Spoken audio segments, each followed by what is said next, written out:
For the third year and counting, Richard Skipper has been celebrating the artists you love.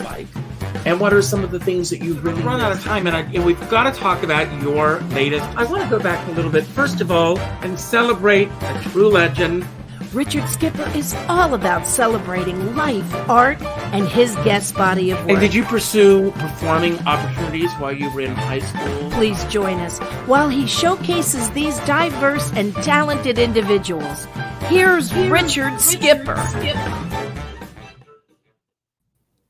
Happy Saturday, everyone, and welcome to the latest edition of Richard Skipper Celebrates. What are you celebrating today? Well, I am celebrating the return of theater. And Rob Schneider and Jimirro are here to talk about their amazing theater right there on Theater Row. They've got an amazing season that's about to open this week. They're going to be opening with a class act, although if you ask me, and they didn't ask me, they should be opening, I think, with Starlight Express. Starlight Express, of course, is a takeoff on the little engine that could. And that truly is what this theater company is all about. They have been surging through COVID and the ups and downs of having to keep a theater company going. And before we jump into the ups and downs of what it takes to make a theater company I want to ask each of you, and you can flip a coin to see who will go first, or you can speak at the same time. I don't care. But I want to ask you both, aside from the theater, what the two of you are celebrating, because that's what this show is all about. You want to start first, Jim, or shall I? You go ahead, Rob. I'm celebrating humanity. I know that that sounds very simplistic, but the fact that I can walk down the New York City streets again and see so many people out and about and returning to normal and celebrating just mundane things that I think we took for granted prior to the outbreak of COVID, I'm celebrating that. I really am. That's wonderful. And Jim? Well, I hope this is not a cop-out, but I, being a curious person, I celebrate everything. One of my favorite songs is Hammerstein's song from Flower Drum Song, 100,000 miracles are happening every day. That's how I look at the world. There are miracles out there all the time. Zooming like this is a miracle. So I tend to celebrate life with some vigor, I'm happy to say. Jim, you're a man after my own heart. Someone gave me, over the holidays, this incredible game called Be Best. And it's an icebreaker game. And these are these icebreaker questions. And I'm going to start with an icebreaker question today. I don't even know what the question is that I'm going to start with. I thought it would be fun. And I'm going to start with you, Jim. I don't even know what I'm going to ask you. But the question is, in what way do you feel that your childhood was happier than other people's childhoods? And that's an appropriate question because I didn't know I was going to ask you this, but I did ask you for a photograph of you as a 5-year-old, interestingly enough. And here it is. And I asked for this 5-year-old photograph. And there's a reason for this, because to me, the 5-year-old self is and excuse me for covering you up, Robert, while we talk about this. It's adorable. Cover me up. But the 5-year-old self to me is the purest self. It's before school starts. It's before peer pressure gets added on. It's before teachers start telling you who you should be and who you should not be. And I'd like to know a little bit about who this 5-year-old kid was and is. And while you're talking about that, Rob, I know that you sent me a photograph as well, a little late in the game. I did. So while he's talking about that, I'm going to go into my email and find your 5-year-old self. Thank you, Richard. Okay. So, Jim, you got the stage.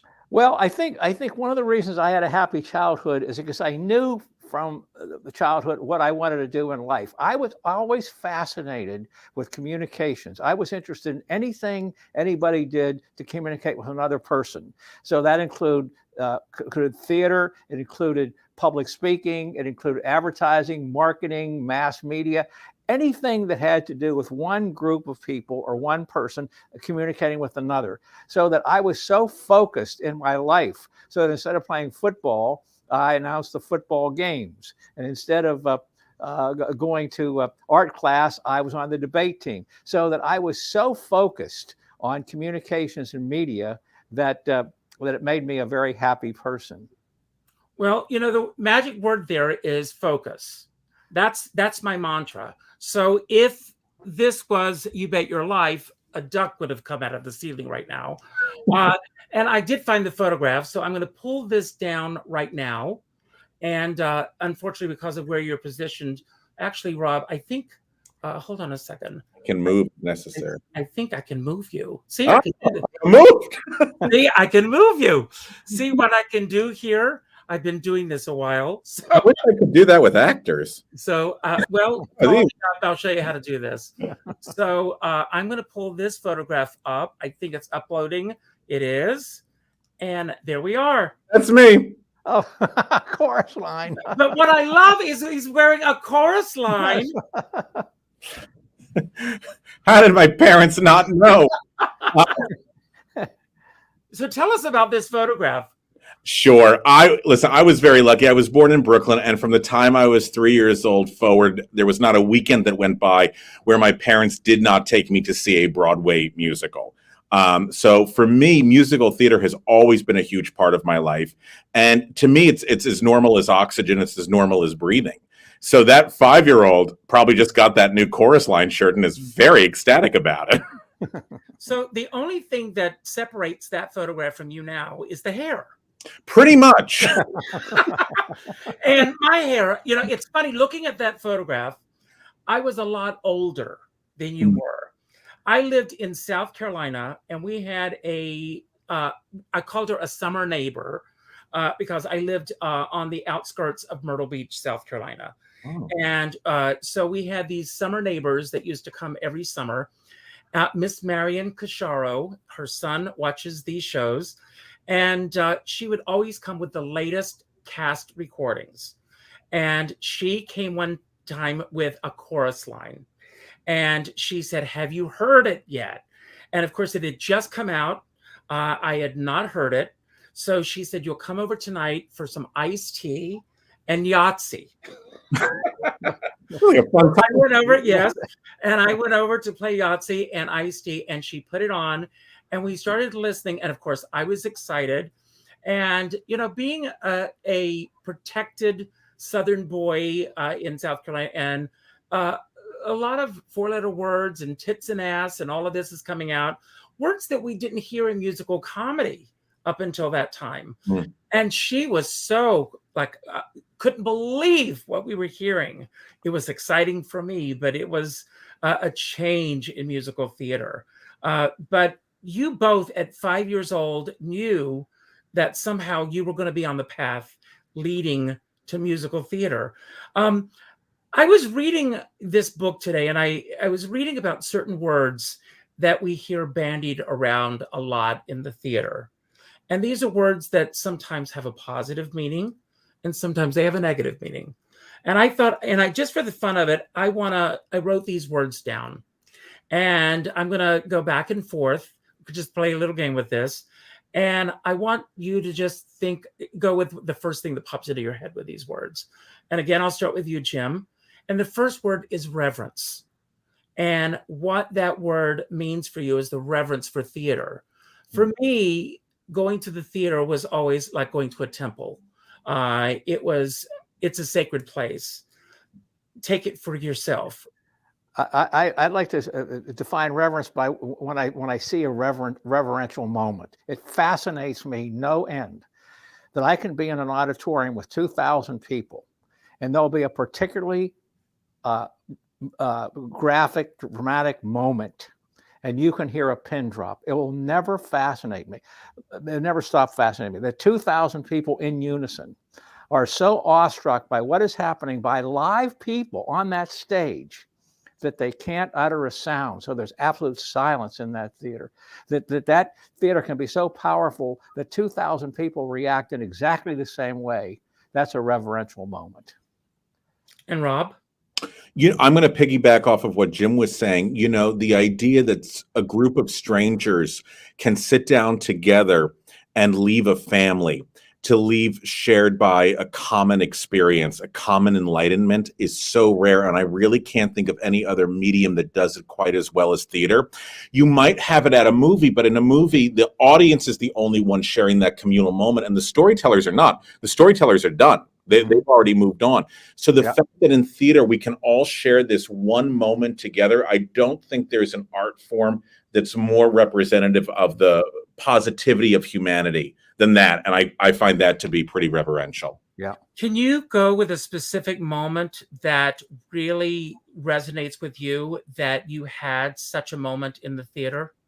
A theatrical moment like that? Yeah, Jim, do you want to go first? The one I remember most vividly, and of course there have been thousands of them, most recently lots in the Lehman trilogy, but I think one of the most stunning ones was the last moment of View from the Bridge. I saw the production with Anthony Paglia and Brittany Murphy at the Roundabout when it was on Times Square. And I'm not going to exaggerate how long it was, but I would say when that curtain went down or the lights went down, my friend John Montone and I, with whom I saw that play, were still for a good 15 to 20 seconds. And that's a long time, 15 to 20 seconds. And we were so stunned. So I think of all the moments, that's one of the ones that I remember most vividly. Now, another word that comes to mind is envy. And I'm using that in a positive way. A moment when you've been in the theater where you go, oh my God, I wish that I had created that, or I wish that I was a part of that. Not that you were coveting that, but that you wish that you were part of that process. Has there been a moment where you've experienced that in the theater? I'm going to be honest with you. I think about it every time that I go to the theater. I really do. There's always one thing in every production I've seen, whether I think it's strong or not strong, where I go, I wish I had been in the room to see how that was created. I wish I could have been in that playwright's head to see how the room where it happens. Yeah, in the room where it happens. to quote Mr. Miranda. But yeah, there's not a moment where I don't envy an artist creating. I really don't. Mm-hmm. Jim? Well, I would say the one that interests me the most is She Loves Me. I think there are moments in She Loves Me that just astound me. Even that comical Christmas song, 12 Days to Christmas, at the end. When I see the way that came, it's what I do have top 5 favorite musicals, and She Loves Me is definitely one of them. But that is one that always comes to mind when I see what I think is an almost perfect musical. Mine in that regard is Rose's Turn in Gypsy. That I wish I could have been in the room to see how that was created. I really do. That I envy that. The first time, can you imagine with Ethel Merman, the first time that those hearing those notes for the first time? Oh my God. Oh my God. I would even want to go back even further to where did this idea come from? To end a musical with a nervous breakdown, and to end a musical with a nervous breakdown that's a montage of everything that we had leading up to it is revolutionary. So I envy whoever the stage manager was who sat in the room with Mr. Sondheim and Mr. Stein as they worked it out. And by the way, the interesting culmination of that was Stephen Sondheim said for years he had been wanting to write a song about a woman having a nervous breakdown, which he got from Blanche Dubois. Yes. And he did it apropos of just what you're saying. And because my show is about celebration and celebrating the theater, I hope that you both will get where I want to go with this next word. And the word is resentment. Is there something in the theater that resonates with you with resentment? Either one of you can take this and go with it. Mine is purely financial. I resent the fact that it costs so much for people to enjoy the arts.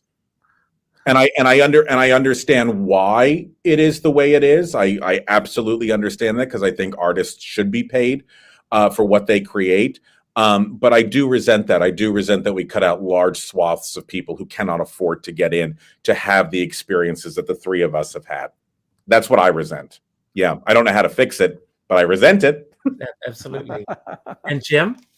Mine is more prosaic. I resent the disappearance of the overture because of all of all the experiences. And this is from when I was a kid in Pittsburgh coming to see Broadway musicals, which was so magic to me. I would walk in there and I just see those marquees, and they seem like famous people to me. And the moment when those lights go down and you hear that overture is irreplaceable. Except they have replaced it with something else, which is no overture. And I resent that. You know, Jim, I've never asked you, what is your favorite overture? You know, I would say that's an interesting question. They're both Julie Stein scores. I would say Gypsy and believe it or not, Subways Are for Sleeping. Wow. That is an amazing overture. Oh, great choice. Yeah. Okay. Yeah, those are my two. What are yours? I'll give you a question for both of you. Great Broadway director choreographer who despised Broadway overtures. There's a great Broadway director choreographer who despised overtures. Is it Bob Fosse? No. Okay, it's not Bob Fosse. Yes. I can't imagine. No, Prince? No. Choreographer. You said choreographer. I don't know. Gower Champion. Oh, Really? When Hello Dolly originally opened, Hello Dolly did not have an overture until Pearl Bailey. Did you know that? I did not know that. I've forgotten that. Yes. Yeah. He, Saul Scheckman created the overture for Hello Dolly. why? She wanted it? Pearl Bailey wanted one? Bailey wanted it. Yes. I wonder why. Like to build up anticipation or He wanted the action to begin the moment the curtain went up. And it does, and it did until that production.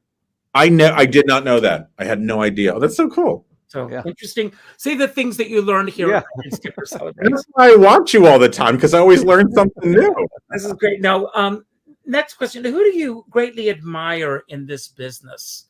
And there's so many, I'm sure, but is there any one person that you truly admire in this business, and what it is about them that you admire? Besides each other, of course. I was going to say besides Rob. That was exactly what I was going to say. You know who mine is? Is Anita Gillette. And I'll tell you why. I got to do a concert at 54 Below that Anita was in, and the concert was on the day of her 80th birthday. And this was her day. She came to rehearsal with us in the morning. She went to a table read of a new movie, did a matinee of Parallelogram at Second Stage, came back to us to do something, went back to the evening performance of Parallelogram, came back to us at that night to sing something from Cabaret. And I was like, this is her 80th birthday, and she is working harder than anybody in this room right now that's half her age. Do you know what you know what I mean? I admire her. Oh, me too. Always creating. Yeah. And I'm glad she got married because she was after my husband for a long time. So, Jim, I'm going to have to give an ensemble award to this one. I'm going to have to say the body of people who created the musicals that I grew up with. It was an amazing time when I think of Julie Stein and Kendra and Ebb and Cy Coleman and Bob Merrill. That group of people, it's like the Great American Songbook. How could it happen? That Cole Porter and Harold Arlen and Gershwin came together at the same time to create this body of work. Well, the same thing happened in this golden age, 50s, 60s, 70s, and to a certain extent the 80s. So I'm going to have to give an ensemble award on that because that's how I feel about that era, which is celebrated with our company. How do you think it happened, Jim? How do you think that happened? Yeah, Rob, that's a question that I can't answer. I remember hearing a Cole Porter song once, and a song from an obscure writer who wrote in the 30s, but it was a good song. And I said, do you know why that song was good, to a friend? she said no. And I said, because it had to be good. Because if you were writing songs in 1938 and Cole Porter was there and Irving Berlin was there and Gershwin was there and Arlen was there, you had no choice but to write good songs because there was no other way to do it. So obviously they feed off of each other, but how that happens, how that amalgamation of talent comes together, and then apropos of the other side of your question, how it disappears is just as inexplicable to me as how it starts. I don't know the answer to that, but I lament the fact that it ends in some way. But don't you both also think that at that time that there was more of a better freedom in terms of creativity? The stakes were not as high. I think they were high. Let's not take that away, as they are now. A show, because of the financial expense that it takes to put on a show now, and a show has to hit, immediately the success, and you've got the scrutiny of the internet and everyone, really putting everything on the line immediately in front of everyone's eyes. I love the fact that no critics are allowed to get into The Music Man until opening night. Thank God that they brought that back. I like that too. Mm-hmm. Yeah, I agree with you. Now, the next word for both of you, and again, in terms of celebration, is jealousy. Jim, you want to go first? Jay, for jealousy? I think I have to think about that one. Boy, that's a tough one. I'm not inclined to be a jealous person, generally speaking. Maybe you can talk about this, Rob, because I'm having trouble on this one. No, I'll be honest. I mean, I used to get jealous. When I saw somebody that had an opportunity that, that I was like, I really want that. Why do they have it? Well, there's a reason that they have it, and there's a reason why I have my opportunities. And I think I've also gotten to a point now where I'm able to appreciate what people are able to create without that business side of things. I never feel artistically jealous. I feel jealousy in career, which I think is different than art. But I think the pandemic has taught me to sort of let that dissipate. And so I think my jealous streak has gone away. I hope. Yeah. Yeah, I kind of have to second that. I'm not an envious person. I think I've had too many blessings in my life to have that interfere with the good times that I can have every day. To tell you the truth. Well, I've got one more question in this round of questions, and then we're going to talk about this season and how this all came together. And that is, have either of you ever compared yourself to any other person in this business? And that relates to this last question. And perhaps there's someone that you want to rise to be like in this business. And if so, who that person is. You don't have to mention a name, and what it is about that person that you want to aspire to be like. It's great to have role models. Mine was Hal Prince. Because what I loved was somebody who created, and I don't really think cared what anybody else said. And what was interesting was he was a producer. So you think that he would be so concerned with what the financial bottom line of a project was, or, what pull quotes could be splashed out onto a marquee. I really respected his style of working, it was about the art, and it was what was going to fulfill him. And then hopefully people fell in line with that. Mm-hmm. Yeah, I admired that. And Jim? I would have to say Walt Disney. I never met him. He was gone 7 years before I joined Disney, but I learned a lot about his management style, the way he cultivated creativity, the way he had people believe that a man's reach should exceed his grasp.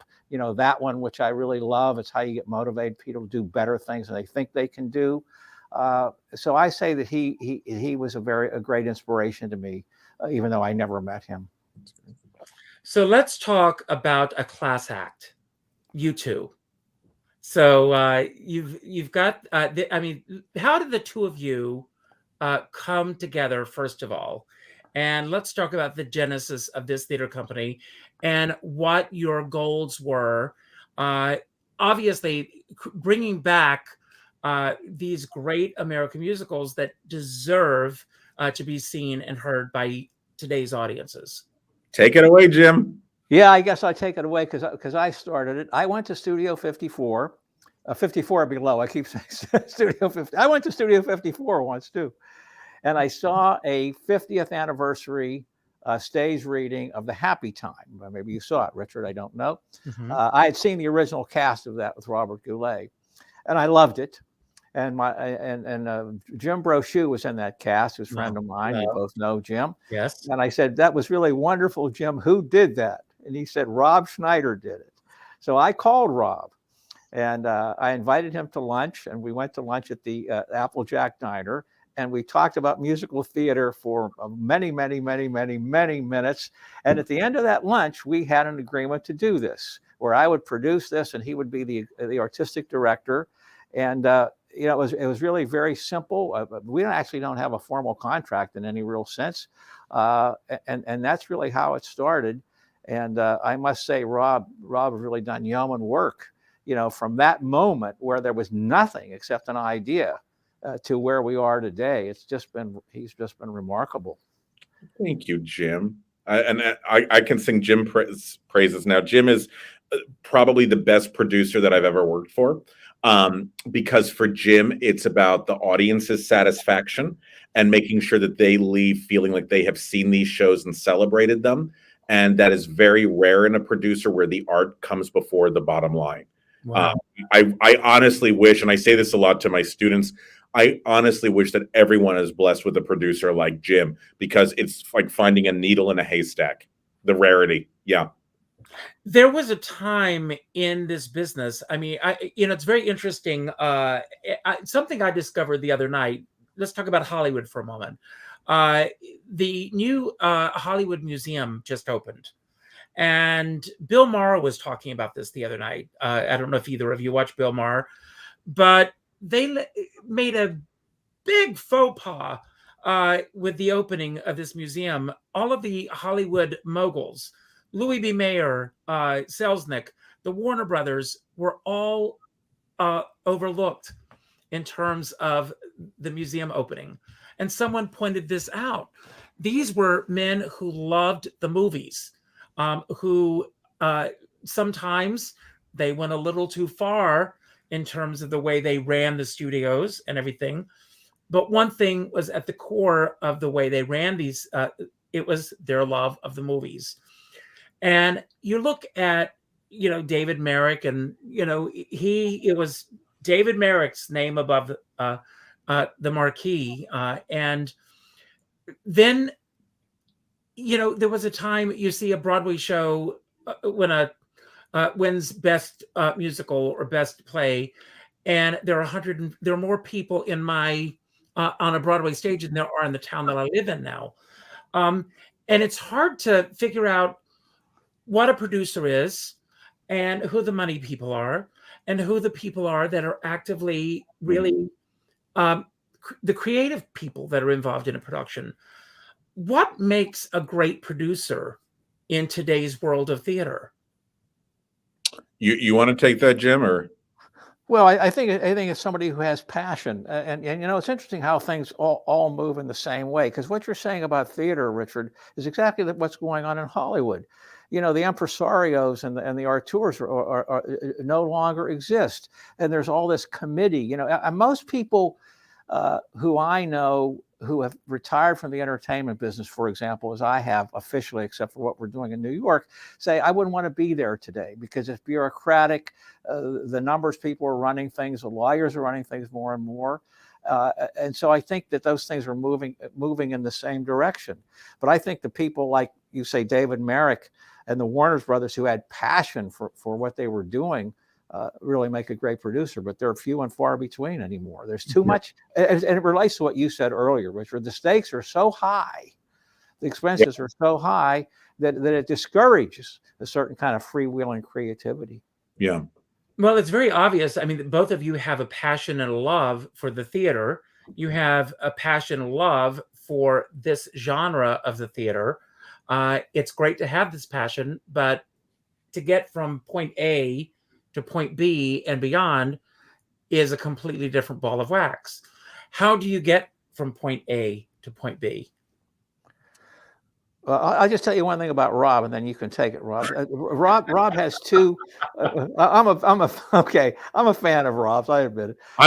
Rob has a quality that some people may not see because he's one hell of a director. Okay, so the people see I think when you see a class act, you will say, well, that was a well directed piece.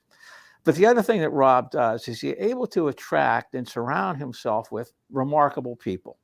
And the ability that's something I couldn't have known when I met Rob. I knew he could direct well. I knew he was good at that, but I didn't know that he had this network of people, that he could attract people, that he could encourage people, he could motivate people to a job. And I think that's a talent which is quite remarkable, and I think it's made a big difference. Rob is doing yeoman work, but he has surrounded himself with an amazing panoply of people who are supporting him. That's the key. Never be the smartest person in the room. That's right. Leader, never be the smartest person in the room. Surround yourself with people that are on the same page as you, but do not be the smartest person in the room. And if you think you have to be, please get out of this business. This is an art form of collaboration. You're in the wrong place. So when the two of you met and you decided that you were going to move forward with this, did you have an idea of where you wanted to go? Was the vision there as to what the theater was going to be? Jim, please, No, you go ahead, Rob. If I'm wrong, but I feel like it was one of the things that because I think of course you were a guest on this. I have a podcast called Behind the Curtain, Broadway's Living Legends. Great podcast, by the way. Which Richard was on. Thank you, Richard. And one of the things that we do is we interview actors who have been in the business 30 plus years. And one thing that kept coming up so often was I would say, well, where did you get your start in New York? And I kept hearing this thing, equity library, equity library, equity library, equity library. And so I did research because I was like, well, what exactly is equity library? And I thought to myself, well, why don't we have that now? Where did that go? A place where we could take a look at older shows and at the same time introduce New York audiences to the talent that's in their own backyard. I see a lot, because I teach as well, I see a lot of wonderful students who move to New York City not to work in New York City. They come here, they get a job somewhere else, they job out, and they don't share their gifts with their fellow neighbors. And I wanted to, that was a big part for me. That was something that I really wanted to change. So I felt if we had gone with the equity library model, that would be a pretty good template for us to start in. Obviously, we've changed a lot of what the model was, but at least we had a foundation. Now, I think I'm the oldest one in this group, so I can speak freely about this. So, Jim, you'll come along with me on this ride. I was old enough to go to the Equity Library Theater. Did you ever experience the Equity Library Theater? I used to go all the time. It was an amazing theater, and I don't think I ever saw a bad production there. Love it. I agree. And you remember one of the interesting things they used to do, Richard? They would take a song from another song from the composer they were featuring and adapt that song to their fundraising minute between the acts. Yes. I always loved that. Yes. And, it's a shame. When I moved to New York in 1979, there were so many opportunities in New York for showcases and being seen. And, I did HMS Pinafore at the Cherry Lane Playhouse. And there were just so many great places and I can't even imagine what it is like for all of these 100 people getting off of the train in New York City now.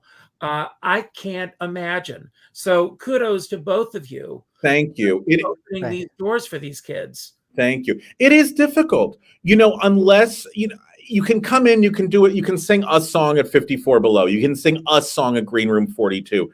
But if you want to perform in a show, where do we send you? If you're new, if you're more established, you can go to the York, you can go to Encores, you can go to all these wonderful off-Broadway theaters. But if you're just staking a claim into the city, I don't think there's a place for you. And that's one of the things we're trying to fill in the gap of. What is your goal beyond what Encores is doing, or what the York Theater has done with their Mufti series? I know that your productions are beyond what Mufti is as far as the production values or what you're doing, and also musicals tonight with what? Yes, but you're taking it a step further. Am I correct? Yeah, I mean, my goal is I would love it in 5 years if somebody saw the name of an actor on a marquee and said, "Oh my gosh, the person who's starring in this musical. Remember when we saw them in Seesaw at J2?" That's my goal. That's my goal. Jim? Well, my own business background is I'm a builder, and I tend to always want to go to the next thing. Mm-hmm. And I am, and aside from the fact that we want to bring wonderful theater to people and have them enjoy this great body of work, I want to see us become involved in more things over time.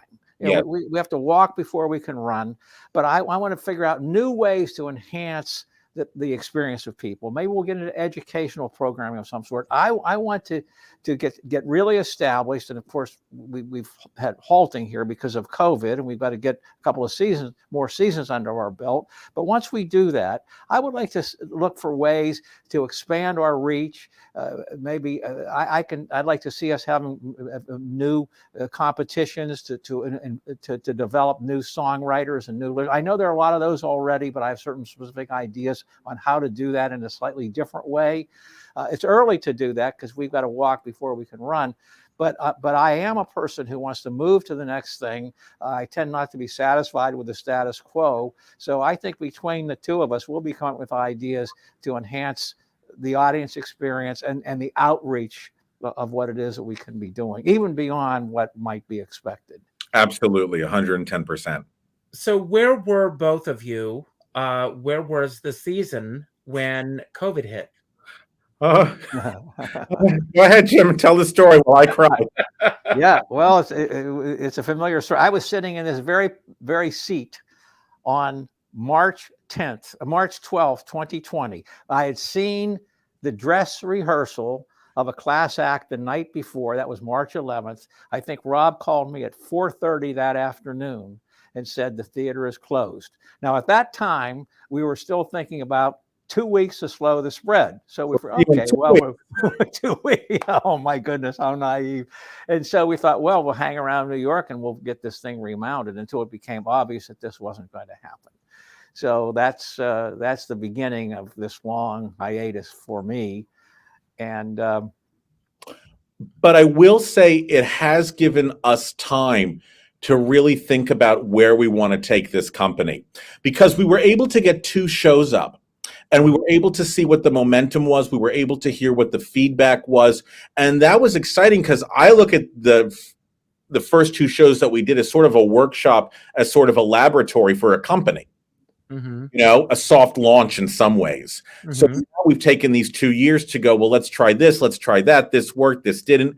And I think that's a very exciting place to be for a company, because not a lot of companies get that opportunity. So let's talk a little bit about the season you've got coming up. You've got an amazing season, a class act, A Day in Hollywood, A Night in the Ukraine, and The Baker's Wife. Yeah. Now, how did you decide upon these 3 shows? Go ahead, Rob. So after Jim and I had our lunch at Applejack Diner together, I said, why don't we put a list together of shows that we would want to consider? Jim, did you have 200 and I had 300? Is that what the list was? Whatever it is, you had about 100 more than I did, as I recall. And Starlight Express was not on this list? No. Likely no. I can't. No.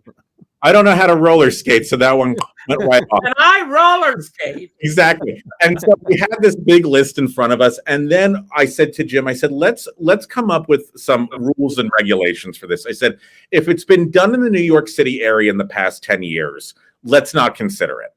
And if it had been done in encores or mufti or musicals tonight within the past year, we won't consider it.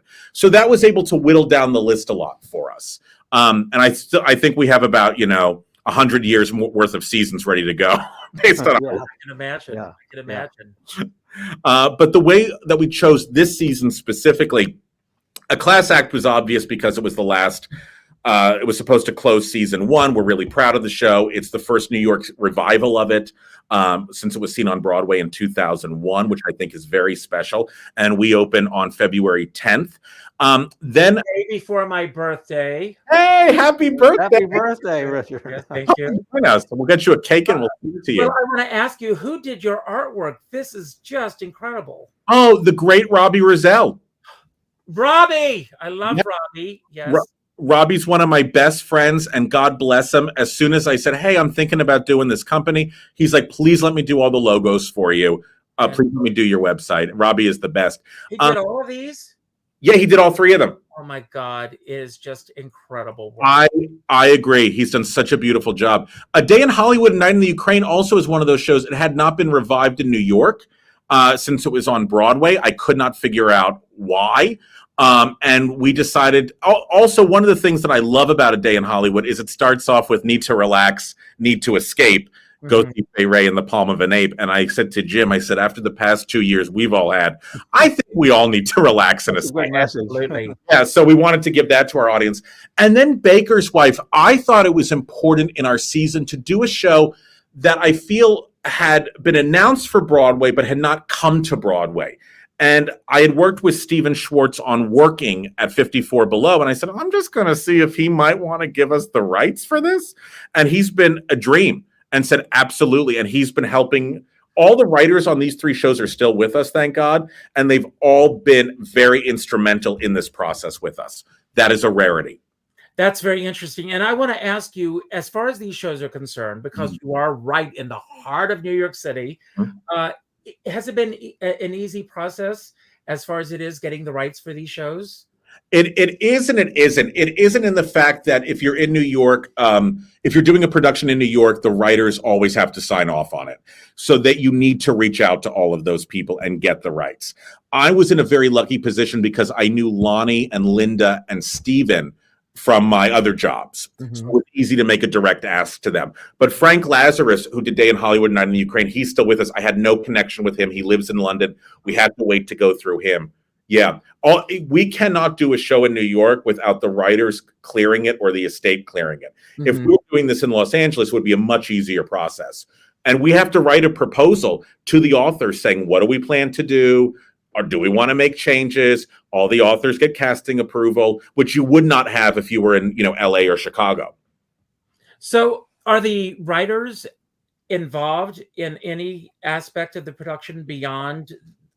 Well, I mean, all of them have given us rewrites.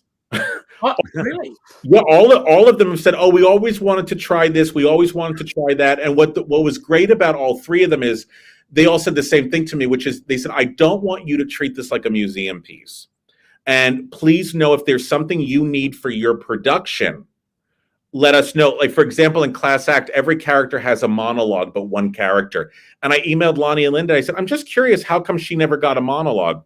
The next day, there was a monologue. I was just asking. I was just curious, And Day in Hollywood, Frank said to me, he goes, it's always bothered me that there was no title song for Act 1. Because there's a song called A Night in the Ukraine. He goes, that we never had a song called A Day in Hollywood. He said, if I write one, can you put it in for me? So twist my arm. Yes. So absolutely. So we will now be debuting a new song in our production of A Day in Hollywood, which is really special. That's amazing. I mean, that you've got this kind of cooperation. Oh yeah, and then I'll be quiet. But Stephen Schwartz is great. He said to me on Baker's Wife, he said, "Listen," he goes, "I feel that this show is really good the way it is, but." He goes, I'm really interested to see how the role of gender in this show is going to be explored through a contemporary lens. And he said, so I want to sit in on rehearsals and find ways to make female characters stronger if we feel a need for it. This guy does not need to do that. Do you know what I mean? But writers are always excited by the fact they get another shot at it, no matter where it's going to be. You bring up a very interesting point, because everything is being looked at through a different lens these days. And so in terms of the choices that either of you are making, in terms of your long list, your dream list, your short list, are any of those choices playing any part in terms of the choices that you're making? Not for me. I mean, if something is incredibly problematic, I think we will avoid it, but we haven't been there yet. The only thing I can actually think of is when we did Seesaw, there's a song called Spanglish. Yes. Which I felt in this day and actually, I'm going to be honest with you. I felt two things. I was like, one, in this day and age, are people going to get antsy about it? But two, in my opinion, I was like, this just slows down the story. I felt it slowed down the story more than the fact are people going to get their feathers ruffled about it. So I asked the estate, I said, can we remove this? And they said, yeah, go for it. But honestly, for me, it was more that than anything. I felt the story was being delayed. Go ahead, Jim. Yeah, Richard, I feel very strongly about this. I think we have to be responsible, but I'm interested in the art. I'm interested in the art. Yeah. And I don't want to go over the top and do anything that's going to be really a problem for a lot of people. But on the other hand, I think if something is artistic and it's fine, there's a reason for us to do that. And I would like to see us, and I think we are, minimize our concerns about these things. They'd have to be taken into consideration, but they can't get in the way of something that was created, which was wonderful and deserves to be seen. Yeah. Because if we go to the extension of this thing, if we go to the extension of where we're going to a certain extent, and I feel strongly about this, we're going to end up getting rid of William Shakespeare, needless to say. Thank you. So that I feel strongly about this. Now, you have to be practical too, because if you go too far with your abstract feelings, and mine are strong about this, you could end up having all kinds of problems, and nobody shows up to see your show. So there's a line there. But I would like to err on the side of being respectful of the art and thinking that this is worthy. It was at a time. Maybe a disclaimer is necessary. I think Rob has already used a disclaimer in one thing, that kind of thing. But I believe in the art, and it's just something that we all have to adjust. I have a thought on this. First of all, I love the fact that TCM, for example, there's so many movies, and we know. There are things that are so cringeworthy. Nothing to me is more cringeworthy than Mickey Rooney in Breakfast at Tiffany's. It is the most cringeworthy performance on film. Excuse me. But I love the film. I love every other aspect of that film. To me, Audrey Hepburn's performance in that film breaks my heart every time I see it. Sorry, go ahead. But I love the fact that when the film is shown on TCM, they discuss the film before and after the film, and they place it in the context of the film, and it's discussed. And I really wish that we could use these moments as teachable moments in the theater. Yeah, that makes more sense. I think that's very important. One, because I feel like we're throwing the baby out with the bathwater.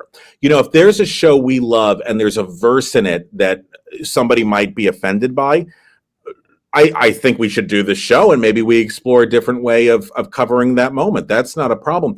But also, I think it's very important for us to see where we've come from. Exactly. The more we remove so many of these things, I think it dissipates the current conversation people are having for acceptance and diversity, if that makes sense. Oh, absolutely. It does. As a gay man, I have no problem watching an older film where there's a character who comes off as a stereotype, because I think it's a good reminder for people to say, look how far we've come. And I think it's good to remind audiences of that. So if we have to use a disclaimer, we'll use a disclaimer. And also, here's the bottom line: you don't like it, you don't have to see it. It's a free country. Yep. I want to ask each of you, and then I'm going to do my little homage to James Lipton inside the Actors Studio to wrap this up today.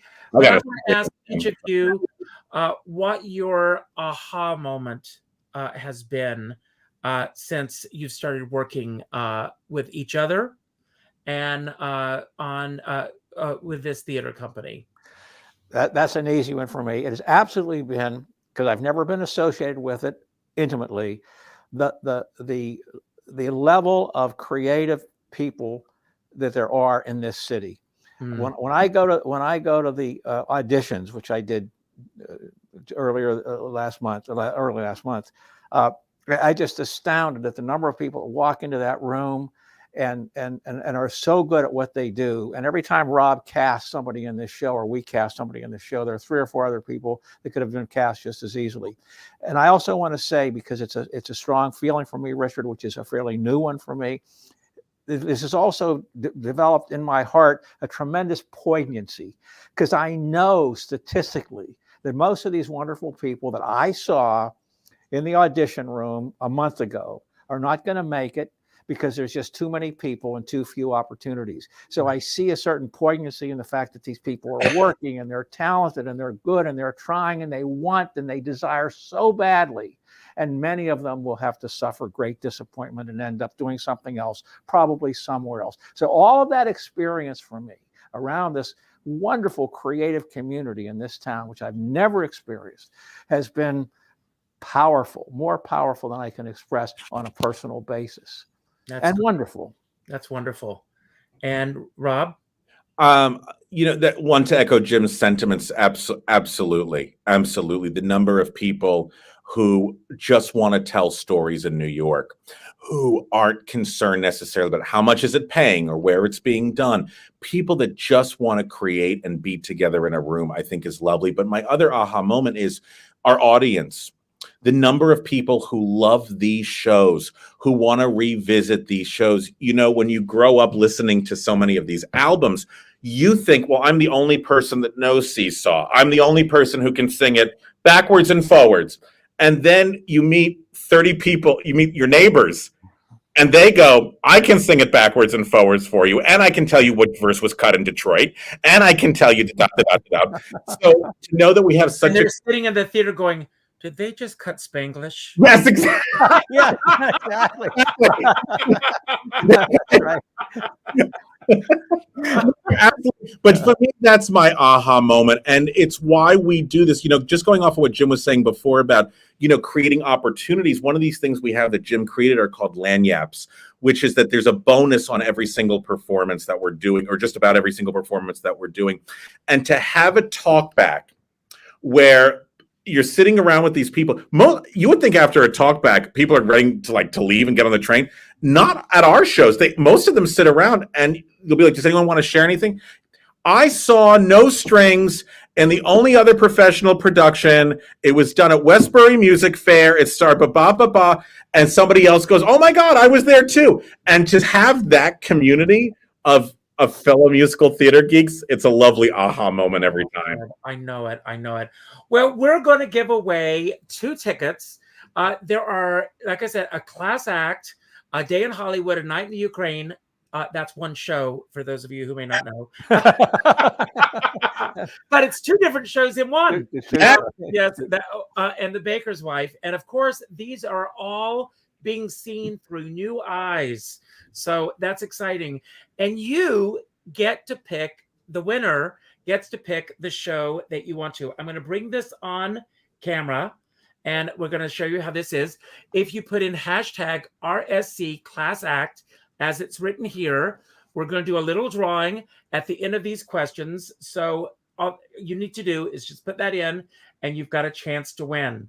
So, and I'm going to start with you, Jim. And I want to ask what you're currently reading.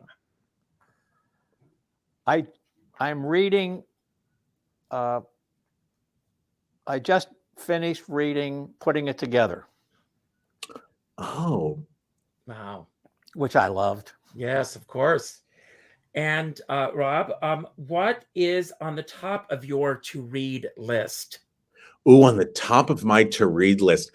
I feel so behind. I have never read a Harry Potter book, and my students make fun of me for it. So I am determined to finish at least one Harry Potter book before the end of the month. Okay. I had something artsier. I wish I could say Crime and Punishment, but it's Harry Potter. Okay. And Jim, I don't know if it would be a turntable or a disc. How do you listen to music? I'm just gravitating away from my massive CD collection to streaming. Okay. Yeah. I'm now streaming, so it's taken a long time, but I cannot part with my LPs or my CDs, so they're becoming more and more dusty. But I am not gonna sell them. So I'm the same way. I mean, my kitchen is being renovated, and I've got all these CDs, and I don't want to get rid of them, but they're taking up space. So, what was the last CD that you were listening to? Sherlock Holmes, believe it or not, in my car. Oh, that's cool. Okay. Rob, for next week, what are your top 3 goals? Oh my gosh. One, to get through tech. that's a big goal. 2, to introduce as many new people as possible to a class act. And 3, to be grateful. Just to be grateful that I'm creating again. God. No matter how crazy things get, I am living a life that so many people wish they could have, and I want to make sure I take a moment to acknowledge that. That's wonderful. And that's wonderful. Jim, how do you waste the biggest chunk of time each day or week? Surfing the internet. Surfing the internet. Well, I'm going to tell you, don't waste any more time. Land either on Rob's podcast or mine. Yeah, that's good advice. Let's go between good the 2. Advice. Go with Richard's. Richard's always, it's so fabulous. And so is Rob's. I go to Rob's. So, Rob, what is the most painful thing that you've ever gone through in this business, and what got you through it? I'll tell you. When we had our first season for Seesaw, I had worked so hard with Jim on creating this company, and a couple of days before our opening, my mom died, and I had to go back to California, and I missed the opening. And so that was very painful because I was so, we had been talking about this for about 2 years or so. So I was so looking forward to, going to that opening, which would have been a huge milestone, and not being there for it. Mm-hmm. So that was, I think for me, that was the biggest disappointment in this business. Wow.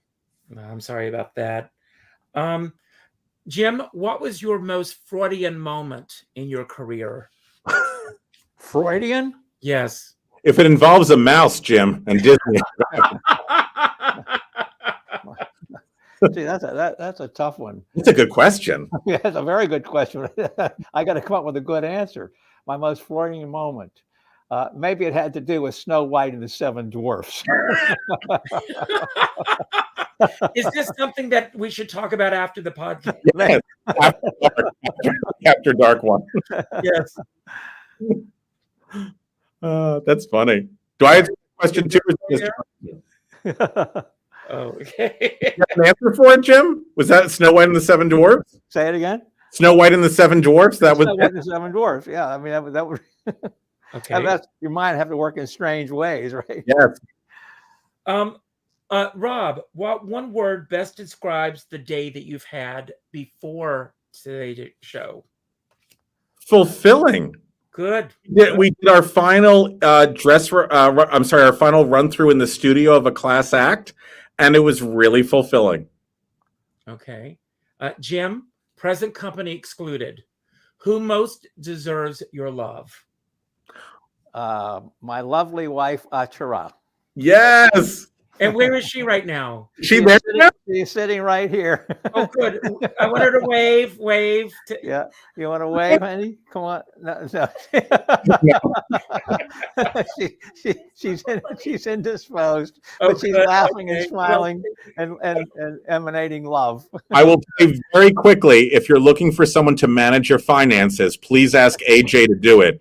She is a whiz, a whiz, a whiz with our budgets. Oh, that's Yeah. great.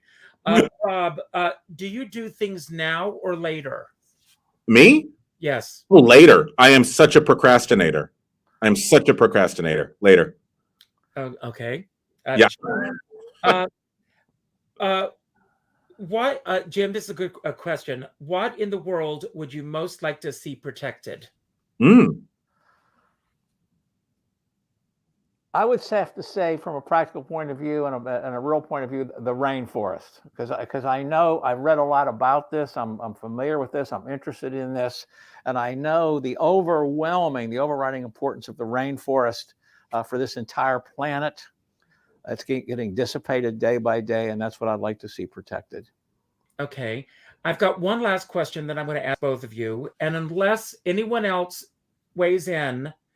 By default, one person's going to win this because she's the only one who's entered. Ooh, I love. So, and I'm going to start with you, Rob. What one person most affected the choices that you've made in your career? That's a great question. One person who most like on a personal level? On any level. On any level. I'm not going to say their name, but I'll tell you. I had a teacher in school who once said to me, "Oh, you're never going to make it." And I thought to myself, I don't know what kind of language I can use on here. You can say whatever you want to say. I thought to myself, "Fuck you." I am going to make it. And every time I start to like doubt myself or get weak, I think to myself about that. I think about that teacher. And I'm like, I don't want you to win. Now, that teacher emailed me a few days ago and asked for a favor from me. And I thought I wasn't going to make it. What do you need from me?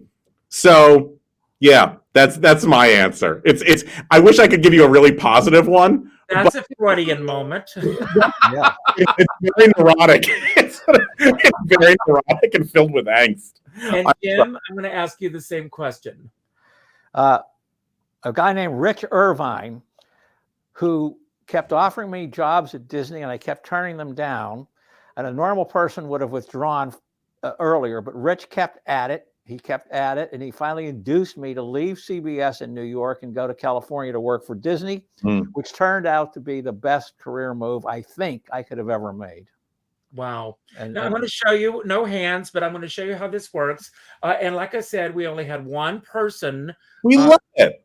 Yes, and that is Barbara Lee George. Hi, Barbara. Hi, Barbara. Barbara. She's our winner. You know Barbara? I don't, but Barbara, tell us when you come. I'm going to treat you to a drink at the lobby. I'm going to give you a bonus for entering. Yeah. So Barbara, reach out to me. We'll make sure that you and you get to pick the show that you want to go see. And I will be in touch with both of you. I love you both, and I love what you're doing. I thank you both for being here.